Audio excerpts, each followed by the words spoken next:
Alrighty, can you guys hear me? Yep. All right, awesome. So my name is Aditi Shatari. I am from 14 through 20 First Tech Challenge Team 14 through 20 The Antidote. And I'm Stephen from 11115 Gluten Free. So a quick overview of our presentation today. Our goal is going to be to take you through our design process in relation to the season timeline. What we want to do is give you some general advice on how we approach the season in relation to the season timeline, as I said, and just show you how Dietz and I sort of approach the game throughout the season and at the different stages. So one thing to note is that this is all general advice. Every team is different. This strategy worked for me and Aditya, and we are veteran teams. We have some resources. We have past experience. So just keep that in mind as we go through the presentation. So at the beginning of the season, you start off, you've seen the game, and it's time to determine an initial strategy. So the goal here is to determine an effective strategy early in the season. Often this is obvious. There's usually some sort of autonomous portion, some repeated task that your robot's gonna have to do a lot of, and then some sort of end game portion where your robot's gonna have to do some big money tasks to get a lot of points. So often your approach to the game in relation to your design is obvious. Maybe you'll have a main mechanism to approach the teleop task, and then a couple secondary mechanisms for autonomous.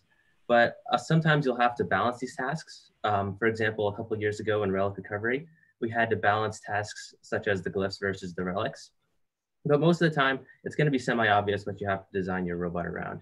And this is a good stage to set goals for your team. Say if you're a rookie team, it might be better to take a more specialized approach where you approach one high scoring task and you really just try and succeed with that. Or maybe you're a veteran team and you want to approach a lot more tasks and get a lot higher scoring of a robot. So it's a good time to set goals for your team based on your experience and your resources. Another thing to remember at this stage is your alliance partner. You're gonna have to complement another robot. So you wanna design your robot based on that. And then also to remember autonomous. A lot of teams forget to include autonomous with their initial design considerations. And considering that autonomous is often a huge portion of the game points, it's good to consider this early on so that you have it built into your robot design.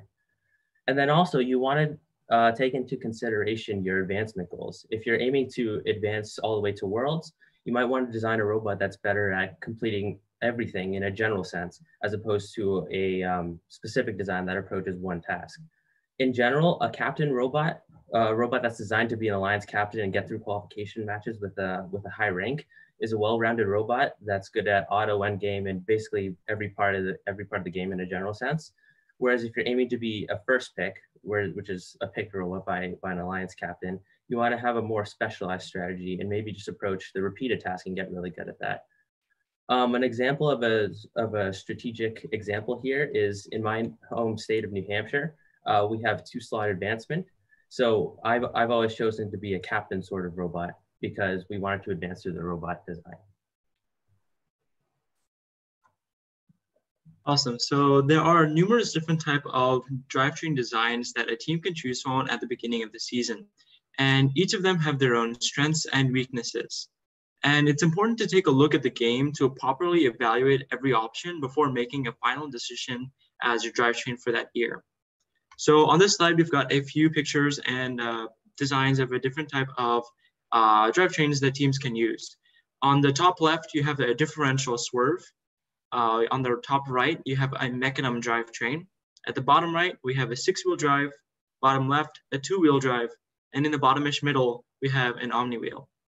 Now, typically 2 drivetrains typically stand out from the others amongst high-level teams, specifically the mecanum drivetrain, which is in the top right, and the 6-wheel drivetrain, which is in the bottom right. So about mecanum, there are a few pros and cons with mecanum and 6-wheel drive. And with mecanum, it's a holonomic drivetrain, which means that this type of robot can drive in every single direction, forwards, backwards, and even sideways, which is a very key aspect of why teams select mecanum wheels. It's quite simple to use and it doesn't really use too many resources. But however, the one con is that it doesn't have too much traction because of the rollers that are used on the mecanum wheels, which makes it slightly easy for other robots to push your robot around when in the heat of the match. The other very popular drivetrain is the 6-wheel drive, which can be found in the bottom right. Now, a six-wheel drive, because it uses actual wheels and has not very many rollers on contact with the ground, it has way more traction than the mechanism drivetrain. And because of that, it's very hard for a six-wheel drivetrain to be pushed around the field. And so usually the six-wheel drive does the pushing. And it's also, like the mechanisms, pretty simple and doesn't use too many resources. However, it can't go in all other directions. It can only go forwards and backwards.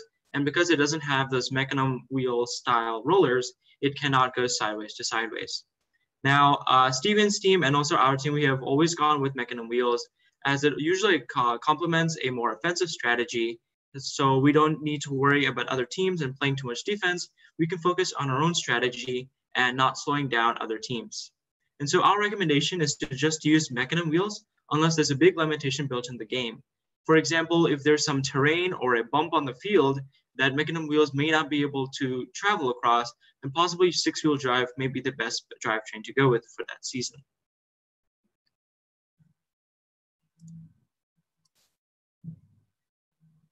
All right, click one more. Next slide. Yeah, all right. So for some general drivetrain tips, using kit parts like GoBuilder, Actibotics, Rev is always a good solution. We've got a picture of the GoBuilder Stratford chassis in the bottom right. And this is a kit that teams can purchase from GoBuilder. And it comes with a lot of great parts that are very beneficial for the season. Both Stephen and I always use kit drivetrains because it allows you to create a well and robust drivetrain without putting too much effort into creating a custom drivetrain per se. And so your goal is to really make a robust robot design. The drivetrain has to be able to last for the entire season. You're building your drivetrain in around September, and then the end of the season, if you advance to Worlds, is in late April to early May. So you need to have a robot that is capable of lasting a really long time, 8 to 9 months. And so you have to have the ability of creating a robust and reliable robot design. Now, a few tips regarding how to make a robust design. Usually avoid powering motors via direct drive, which is when you literally put the wheel, you power the wheel by putting the wheel on the motor shaft. Now, typically what this can do is once when your robot gets rammed around or hits the wall or encounters like goes suddenly from moving to not moving, the motors can undergo shock load. And over time, your motors may eventually go bad because of the fact of this shock load is continuously impacting the motor's ability to effectively drive. And so this is where some teams will use planetary gear motors instead of the spur gear motors, because spur gear motors tend to break more easily due to the shock load versus planetary gears, which are much more better and capable of protecting themselves from shock load. And something else that can also protect the motors from shock load is using belt or chain. And basically this is instead of putting the wheel on the motor shaft, you're using belt or chain to kind of separate the motor from the equation. And that helps protect the motors from the shock load.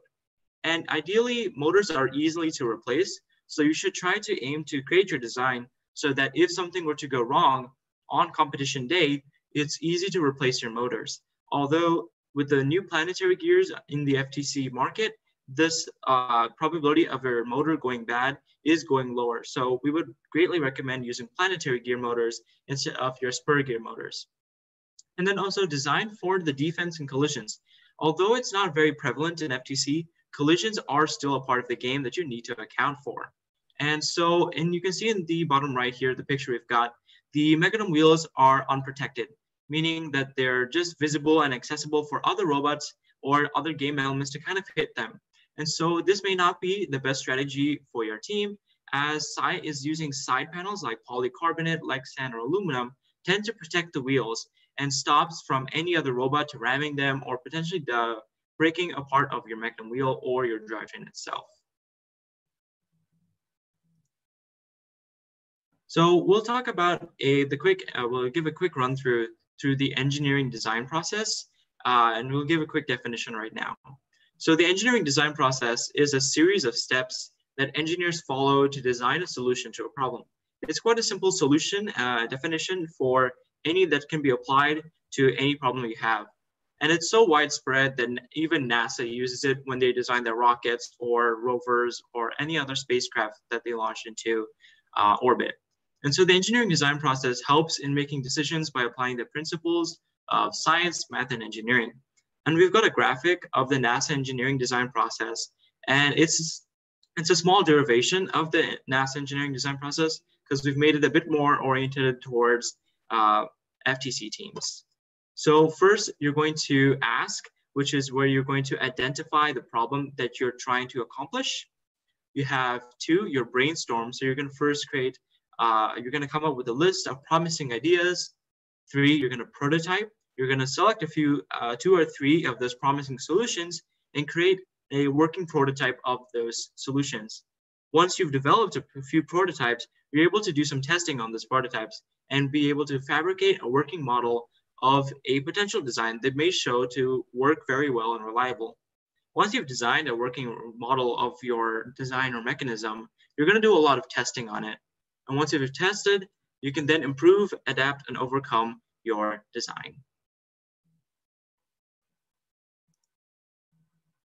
All right, so the first step in the engineering design process is the identification or the ask phase. So really what you do here is you're going to identify what needs to be accomplished in the game. So for the Skystone season, teams were required to stack 4 by 8 by 5 inch blocks on a foundational plate. So that was the main goal that teams had to accomplish throughout the season.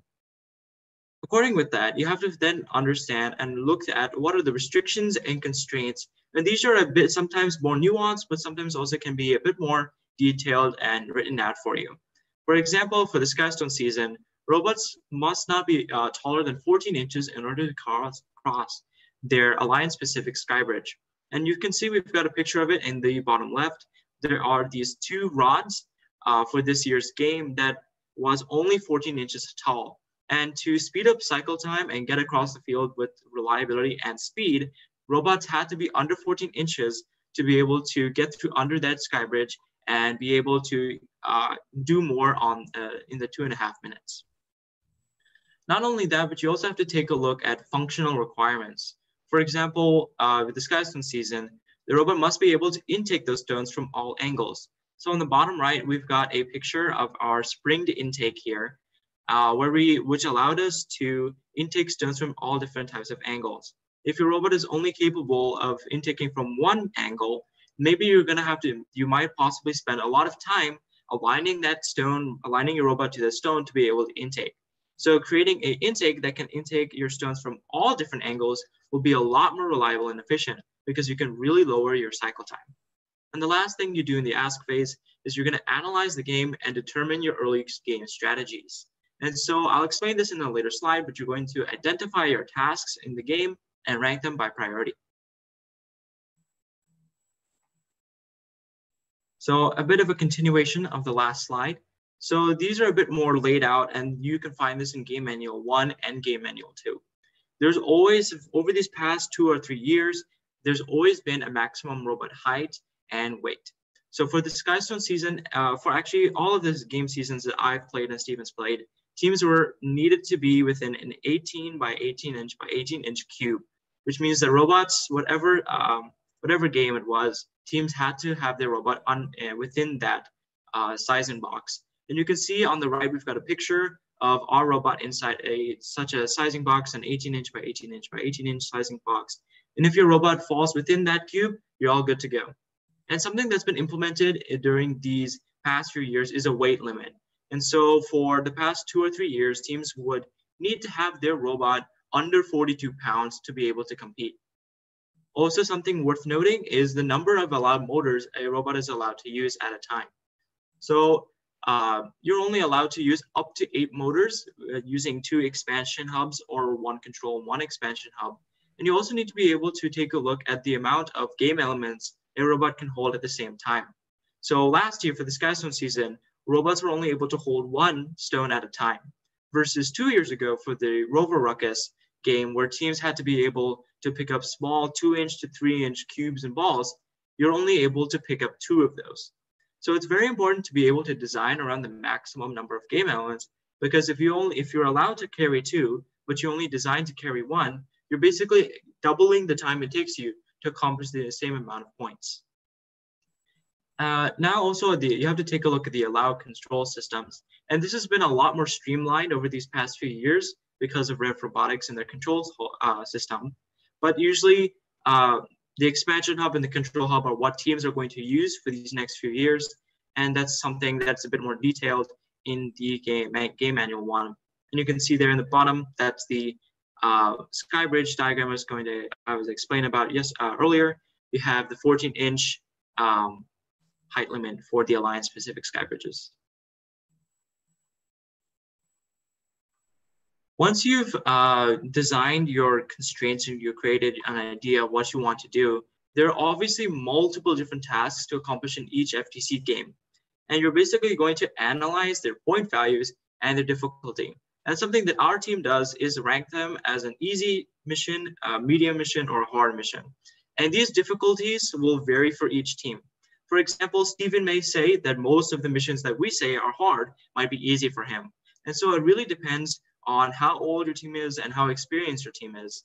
And this will change as you learn more and you get more experience in the first stick challenge. So I've got a table here with a couple of missions that were imperative to the Skystone game. And I've listed out point values and difficulties from a 1 to 5 rank scale. And so, for example, let's take a look at the Skystone delivery. That's worth one of the most points across all the different types of tasks, 10 points. However, we said that was one of the hardest things to accomplish in the game. So we gave that an H for hard. Compare that to navigating, where it's worth half of those Skystone delivery points, 5, but it's very easy. We determined it to be very easy to do. So we gave it an E for easy. So if you go ahead and identify and rank your tasks, it's going to make life a whole lot easier when you're going to decide on what accomplish along with your main mechanism, what other tasks your team wants to do to increase your reliability and efficiency. All right, so once you get to this point, you're probably going to have a good idea of what you want your robot to do in each of the 3 stages of the game. And so now it's time to come up with actual ideas to attack these solutions. So at this point, you want to consider all possible ideas to accomplish the tasks you want to do. And you really don't want to worry about crazy ideas or unique ideas. You want to put everything down on maybe a whiteboard or some other format, just so you can get everything out and properly evaluate everything from an objective standpoint. And of course, if you write these down, these are also good engineering notebook items. And it's important to remember that no idea is a bad idea. Like I said, you want to get just everything out there just so you can evaluate it from a step away. So then you want to go through the pros and cons of each of the ideas. And deciding what's a pro and con really depends on your team. For example, if you're a young team and you don't have too many resources, the ability to manufacture each of your ideas might be a considerable thing to consider. Whereas if you're a more veteran team, maybe you don't really care how hard it is to make something. You really just care about the performance of it. And then there are other examples like that where you have to consider the weight of each pro and con, like Dietz was saying with his table.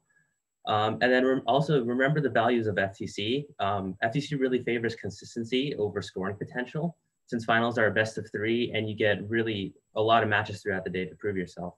You really want to focus on the consistency of your designs instead of just the raw potential. And then another thing to note at the stage that a lot of teams forget is that you want to do a lot of research. And this really goes to YouTube and the FTC Discord and other social media forums where teams are sharing their robots. You want to keep up on other people's designs so that you can see what they're doing and consider other ideas that you didn't think of. Because really, when you think about it, stumbling across the best idea is just a matter of luck. Some years you might get it, some years you might not. You're probably going to have a good idea based on all the ideas you've had, but you're probably not going to have the best. So it's really important to look at other teams' designs and properly evaluate them and see the real potential of them, and maybe switch your design later based on what you see.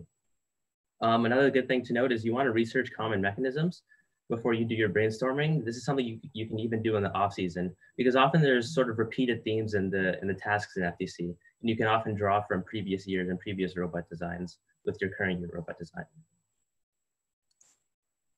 So then once you've brainstormed a couple ideas, you want to start building prototypes and start testing those out. So maybe you select 2 or 3 to start with, and your only goal is to test the viability of the design. doesn't have to be a really fancy version. It doesn't have to be finalized or catted out or really planned at all. You just go to town with whatever materials you have lying around and just test the idea and get a rough idea of what the process is. Especially if you have a larger team, this process can be quicker because you can subdivide with people on the team to attack different ideas. And when you're making these prototypes, really anything goes. You can use any materials. I know I often use Legos. You can see in the pictures here, we have a prototype grabber from Aditya's team. We have one of his intakes on the bottom right. He was literally just using his hands to hold those together and had a couple spare motors and wheels to just try and intake the Skystone. And then on the bottom left, we have a picture of one of my early intake designs for Skystone that actually used Legos and Lego motors to intake a fake block that we made just because we hadn't got the season. So the point is you can really use anything, cardboard, Legos, 3D printing, just anything to get the design in real life and start testing it. And going off of Steven, something that can help you select one type of method for a single task. So as Steven showed in the pictures below, he had a Lego design using Lego motors, and then I had something that holding the motors together to intake the stones. And so you can use a decision matrix or a weighted objective table to help you select one prototype over another for a specific task. And so basically it's going to compare each idea or prototype regarding to specific criteria that you have laid out on your table. For example, in this table, I have different ways to hold on to a Skystone. And you use weights in order to establish the importance of the criteria. So on the left side, you can see the 4 different criteria I've listed out: ease of alignment, size, reliability, and ease of manufacturing. And we've given them a rank from 1 through 4. And so for the ease of alignment and reliability, we've given those a 4, meaning that we really value those criteria, and design should be able to do those very well. Ease of manufacturability and size were not as important for us, so we gave it a lower value. And then you go basically and assign the different types of prototypes you want to rank. So we've got the nub grabber here, side clamp, and a linear actuator. And then we're going to just rank them on the same 1 through 4 scale of how they do.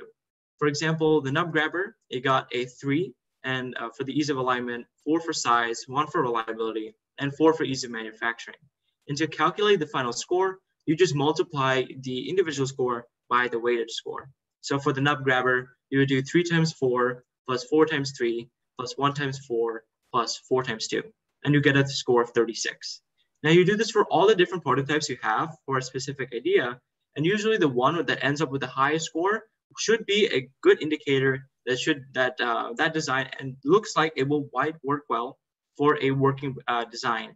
However, you can see that the nub grabber score and the side clamp score are very close. So but these type of weighted objective tables can help you identify 2 potential prototypes that might work for the actual season. So once you've come up with a good idea of what you want to create, you can then first create the first complete working design of the idea. And you're going to do this after any issues in the prototype have been resolved. So Steven, he had his Lego motors and his his tape blocks and everything. That's not going to always work when you're creating when you're designing for the actual game. You would probably want to complete the step once you've gotten the actual parts and you can use actual FTC materials, although you can use Legos in FTC. So usually we use computer-aided design software like SolidWorks or Fusion 360 to create the design. And you can really use any material you want.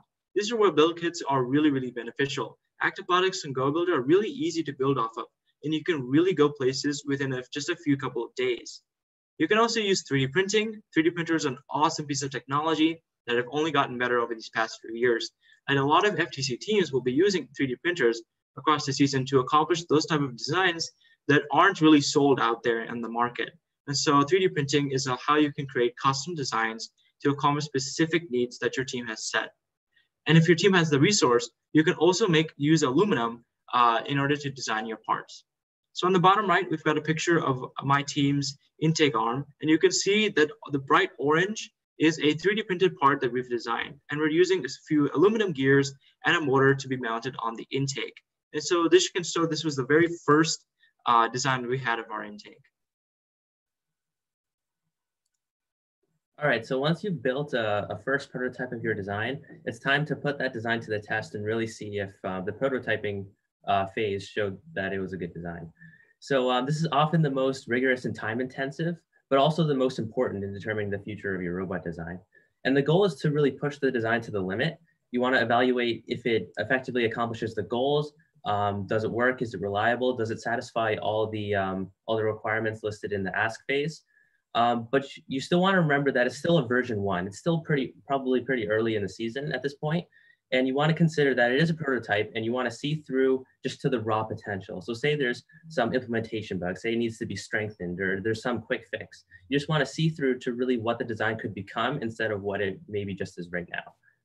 And then this is a good time to record measurements and take notes on it. Also a good thing to put in your engineering notebook. And one thing to remember during this entire testing phase is you want to change one variable at a time as you work to improve your designs. This is a concept we see a lot in engineering, and you've probably heard it before, but the idea is you want to change one aspect of the design at a time and see how it affects the measurements or how it performs. And that way you're not going to get confounding results with differently changed variables. You always know what is causing each effect. And with that, you can better optimize your designs. So once you've tested the design, you've probably found some bugs, you've probably thought of some improvements. It's time to improve that and redesign. So this consists of changing the design based on what you learned from your testing. And depending on what you saw, maybe you'll fully redesign it, maybe you'll just do a quick fix. Maybe you'll redesign a sub-assembly of your design, something like that. Just depends on what you see during the testing. Although this is the last step of the cycle, it can always repeat. You can always go back to the prototyping phase if you say change your strategy or change your design. So although the cycle repeats, it can end here as well. And really what determines the end of that prototyping phase is when you start hitting competition season. Because once you start getting to competitions and you need a working robot, you're gonna need to break out of this cycle phase so that you can go to a more finalized design. So the first round of competitions that many teams will see are scrimmages. And these are non-advancing competitions that are just meant to give you experience with your robot and competing with other teams. And so the goal here as a team should be to find the bugs of your robot and really test the performance. It's easy to get fooled with your performance at home. Say you have a field at home and you just keep doing runs because say something goes wrong, you just hop onto the field and fix it. And it can really cloud your judgment when you really evaluate how reliable your robot is and how high scoring it is. So scrimmages are a really good opportunity to really evaluate where your robot is. And so your top priorities should be testing your main mechanism, as we say, and your autonomous mode. So your main mechanism is the mechanism that does the repeated task. Usually it's in teleop. So for example, in our past Skystone year, it was stacking blocks. And the year before it in Rover Ruckus, it was scoring minerals. So you really want to test this mechanism because this is the mechanism you really want to get good at and you want to have a really strong version of because it's going to score you the most points and really set your robot apart from others. And then autonomous is also a priority because I, for one, have seen a lot of teams at early competitions that entirely forget auto. They leave it for later. They think they can do all of autonomous in the days before their state competitions or their qualifiers. So this is not the best approach to autonomous, considering that it's often a huge percentage of the total points of the game. You really want to start testing this early, and scrimmages are a great place to test that because obviously there's nothing at stake here. There's no advancement. And at this stage, it's always been a philosophy of mine to not worry about the secondary tasks, such as maybe an endgame task that requires a simple arm or maybe some of the secondary autonomous tasks, because you don't really need to be good at these to have the best robot, right? You only have to be good at the main repeated task. And it's okay if you're not the best at, say, hanging an endgame or putting on your capstone. And then another thing to note that I see a lot of teams forget often is they forget to practice driving, because this is very important, especially for scrimmages, because this is a testing environment that you only get maybe once or twice in the season. So you want to have some basic driving skills under your fingers so that you can get more testing in and run your robot smoother throughout the scrimmage and in a more competition-like environment. So once you get past scrimmages, you're probably going to move on to qualifiers and state competitions. So obviously these are arranged competitions, these advance teams to the next level. So you want to have a robust robot, you want to follow all the rules, and you want to have the secondary tasks done at this point. One example where we really put off, or at least my team really put off the secondary tasks until now, is 2 years ago in Rover Ruckus. We didn't have a hang mechanism for all of our scrimmages. And then maybe 2 weeks before our state competition, we finally added it on. And that really goes back to the idea that you only have to be good at the repeated task. You don't necessarily have to focus on the secondary ones. So for these ranked competitions, you want to aim to have stuff ready probably a week before. When I say ready, I don't mean like the robot's completely ready, you put it in a box and lock it away. I mean, like you want to have the major changes done, and you want to have pretty much everything set besides minor tweaking. The idea here is that you're only making small changes in the time leading up to competition so that you're not changing your robot design a ton, and then your consistency goes up. And oftentimes this might mean sacrifices in your performance too. For example, in this past year, I had a new revision of my autonomous ready, maybe about half a week before states. But to me, that wasn't enough time to implement it into my main program that I was going to run. So I decided to run my old autonomous since that was ready much earlier and was going to be much more consistent. And consistency is really the key here because it's best of 3. So even if say you have one high scoring match in 10 runs, that's not going to do you any good when you have a best of 3 round. Because even if you win one match, say you get a lucky match, you still have 2 to go. So it's better to be consistent throughout finals instead of having one high scoring match and not really have it count for anything. And so most of the prep work in this week before these ranked competitions should be mostly driver practice and code tuning. You don't want to make big changes, like I said, because that could introduce bigger bugs and could really hurt you in competition. And when you're practicing for these full matches in your driver practice, you want to try and simulate the competition experience mentally. For example, that could be with loud music or distractions. I know I, for one, have done that. I've blared music with Bluetooth speakers while I drive just to simulate the stressful environment. And then also with the robot performance, since you're going to be running the robot for a long time during competition day, you're not going to have too much time for fixes. You want to try and simulate that in your practicing by just driving for maybe hours at a time, many matches in a row, and see how long your robot lasts and what breaks. And again, remember that the robot will have to work for maybe 7 qualifying matches, maybe 6 final rounds, and a lot of practice field time in between. So it's going to have a lot of runtime on competition day that you got to be ready for. So then once you make it past qualifiers and states, you'll be moving on to Worlds. And really at Worlds, it's a brand new stage and stuff changes completely. Since robots are from different regions, you get a lot of new strategies that you may not be used to. Also new behavior from the robots that you might not expect. And in general, you can expect the aggression level to go up, meaning that teams will start playing more defense, they'll start bumping your robot more, and they'll start playing more of a balance of defensive and offensive strategies so that they can maximize their own points and minimize your own robot's points. So you gotta be ready for that. So robot to robot contact can be very aggressive. Like we mentioned before, you wanna have protective shielding around your robot so that you're ready.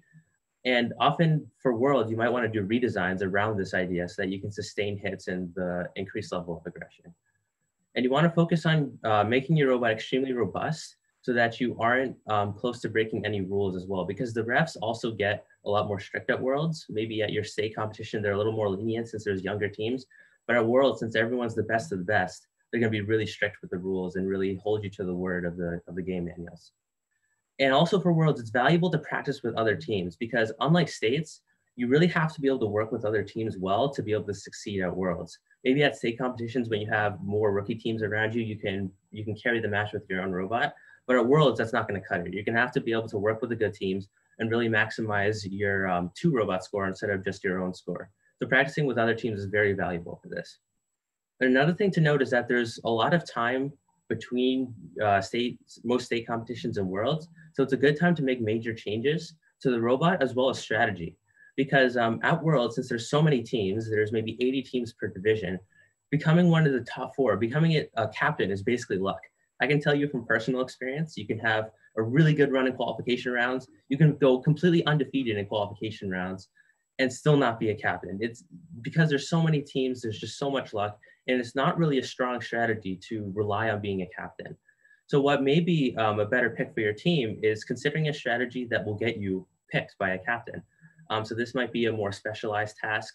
Maybe most teams actually start focusing on the repeated task between states and Worlds since they know that's what's going to get them picked. And an example of this is 2 years ago, you can see in the picture on the slide here, our first pick, which is behind our robot here, Between his state competition and Worlds, he really decided to focus on the secondary position, which was in this case running on the opposite crater from our alliance side, because he knew that that would get him picked, and that was probably a better strategy than focusing on becoming a captain because of the current situation. So that's most of the season. Once you get to a time like now, you're in the off season, and often it's confusing on what you should do or how you can best maximize your time. So my recommendation for the off season is, well, the best project I would say is creating a full drivetrain with programming infrastructure for the season. So I'd recommend building a Mecanum drivetrain because 9 times out of 10, that's the best drivetrain. I know I, for one, have always done Mecanum drivetrain, and as Aditya said, he also did that. So it's a really good drivetrain, and it's a safe bet for a summer project. You also got to work out the special code for whatever drive base you may choose. For example, Mecanum with the strafing, you have to work out a couple of equations there to convert your joystick controls to what the wheel should actually do. And then another thing you should focus on is creating an autonomous infrastructure. And what I mean by that is getting maybe an autonomous skeleton where you can program in certain paths that you want. So for a lot of teams, this consists of maybe time-based movements. And so you want to work out a formula where you can put in different time-based movements in turn and really route whatever path you want. For other teams, it might be using some pre-built libraries. I know there's some movement libraries out there that allow you to generate a path and follow that. So getting that working is a good summer project. And then some teams will even do a custom algorithm for moving along a path. The point is you want to be able to code whatever path you want so that once the season starts, you can easily make an autonomous mode. And this is useful because oftentimes early in the season, before you have your robot really worked out, scoring the big money points in autonomous can be a lot easier and get you through some earlier competitions, especially if you have earlier qualifiers. Another good project is odometry. This is a wheel tracking system that tracks your robot's 3D position on the field at all times. It's been becoming increasingly popular, and for a really high level autonomous, it's almost a necessity at this point. And there are a lot of resources for that online. I know I posted my CAD for the modules, and my math is also public for that. And then there's also some resources online. I know some other teams have done some video series about it. So you can try doing that in the summer and really get the most out of it. Some teams will even make a fake game and create an entire robot. You can see in the picture on there, this was our off-season project from a couple of years ago. We took the Velocity Vortex game and we made it entirely autonomous. So we completely redesigned our robot, although the mechanical design was a little bit questionable there. And then we also tested our programming skills by making a fully autonomous version, like I said, that tested our wheel tracking system and a lot of vision systems and stuff like that. So really, you just want to simulate the season and adapt your skills for that. And then on top of that, there's just some raw skills you can take some time to learn. One is computer-aided designing. A lot of companies offer a free student license, so you can do this without spending anything. And this is a really good one, even for outside of FTC. Because if you're going to become a mechanical engineer, or really a lot of kinds of mechanical engineers in general, you're going to have to use computer-aided design later in your career. So it's a good skill to develop now, and it's also useful in FTC, especially when paired with 3D printing and CNC routing. With these two together, you can make pretty much anything you want, and it really increases your power to create certain mechanisms on your robot. And then another thing that a lot of teams often overlook is actually just getting good at driving. This is a good time just to get the sense of driving a Mecanum drive or a tank drive just under your fingers, just so you can get it second nature by the time competition season comes around. And so actually a cool tool that we created for this is called XRC Simulator. And so I actually have it installed here. And what it is it's a public simulator for FTC and FRC. So if I come out of this. And so what this is we have a couple games on here, virtual games, where you can go in with your robot, and I can also get a controller like I have here, and you can actually drive your robot around the field and just try playing the game. And so this is a really good tool, especially in the off season, because obviously you're probably not going to have a field, you're not going to have access to the new game, and maybe a lot of your team members don't have access to the robot all the time. So this is a really good tool that pretty much anyone can use at their home and get better at driving. And considering that it can take the official FTC controller and it gives you this third person view, you can really get it under your fingers and improve your driving skills. And this is useful because just getting the movements of the Mecanum drive with relation to the joystick just under your fingers is a really good skill. And if you do this early on, it'll serve you well throughout the rest of your FTC years. So I'd highly recommend doing this early on in your FTC career so that you can get a feel for driving and benefit throughout all of your seasons. So yeah, that's gonna conclude our presentation for now. We're happy to take any questions. And thank you on behalf of me and Aditya. All right. Well, thank you so much, Aditya and Stephen, for this thoughtful and well-prepared presentation. We have a couple of questions from YouTube and some other sources. So the first one here is, what considerations should be made when designing a drive base to have a solid autonomous? These past few seasons, we've noticed most autonomous issues have been because of the drivetrain. So especially on gluten-free, most of the time for the drive base, we usually default to a Mecanum drive because that's usually the best for the overall game. And then I'd say the other big consideration for a drivetrain is including odometry, because that's a big thing for autonomous. It can really help the drivetrain and autonomous. And oftentimes when you include an odometry system or some sort of tracking system, it can make up for faults in the drivetrain, because without odometry, you need your drivetrain to be really accurate. You probably have to go pretty slow and avoid wheel slippage and stuff like that. So by having odometry, you can really make up for a lot of those faults because you can have the increased accuracy while still not really worrying about your drivetrain slipping or other factors like that. And to that, there's a lot of different methods you can use odometry and autonomous to be able to have a good design and reliable path on the actual game. So I know Stephen, he's used a lot of Peer Pursuit. It's a custom library that he's created for path tracking, which is a bit more complicated, but also very reliable. And you can see how well he's done. The first one to accomplish arguably one of the hardest tasks in the entire game, which is to have a 6-stone auto. And then there's also a community run project called Roadrunner, which is a bit easier to implement into your team. And it just allows you to take those odometry pods or modules that you've created and integrate it into a similar path following algorithm like Peer Pursuit. And so those two algorithms and methods are very helpful for teams to research upon and use to create that path following algorithm. So speaking on the autonomous portion of FTC, there's also another question from YouTube that asks, how many cameras can be used in an FTC robot? Can we collect and send data into the driver station like FRC? And how useful is something like that? So at FTC, I know you can use the phone camera. That's what most teams use. And I'm pretty sure they have rules for USB cameras that you can plug into a separate hub. I'm not sure if there's a limit on that, but with that, I guess you could use at least 2. But then in FTC, we're not allowed to send data back to, or at least visual data back to the driver station. So we can't have a first-person view. And I believe just one more. How important is scouting other teams to both of you guys? And what kind of system do you use for organizing it? So for gluten-free, our scouting system has always been mentor-driven because we only had 2 members. So we never had really too many team members to go and scout. Most of the time, that system has been mostly just qualitative. We just look at the robots, kind of imagine how we play with them. And then usually it would bring it down to maybe 2 or 3 picks that we'd want. And then we might do practice field sessions where we practice with those teams and really decide who was going to work the best with us. For our team, what we do is, since we have a bit more members than Steven's team, we have 4 members go to the actual practice, not the practice field, but the actual game field.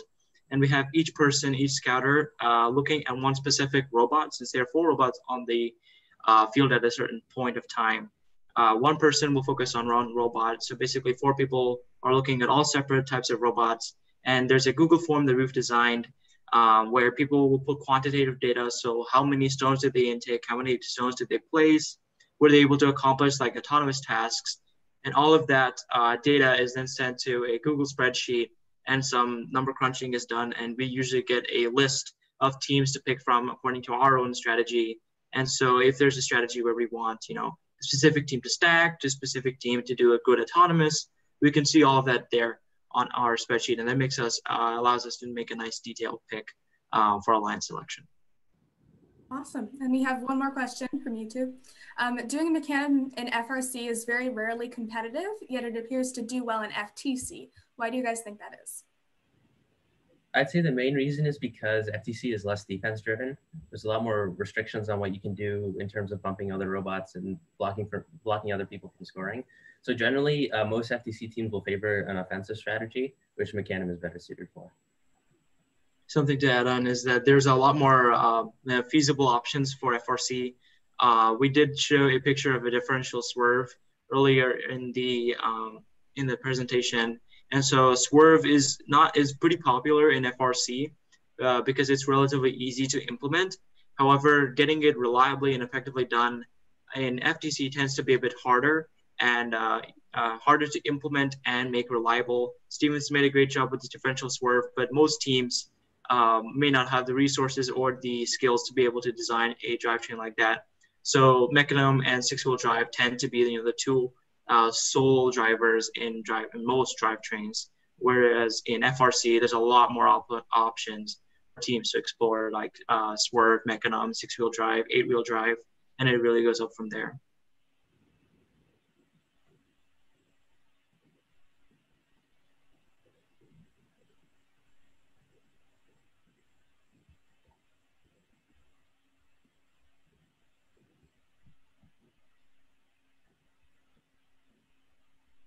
Can any of you hear him? No, I couldn't hear him. Okay, I can't hear no. him. Evan, what's going on? I think my mic was muted. We're all good now. Okay. But it was great having you guys. Thank you for stopping in. It was a real pleasure listening to everything you had to say, and I hope a ton of people have taken as much from it that I have. And thank you for coming in, and it's been a pleasure. Thanks for having us. Thank you for having us. Thank you so much.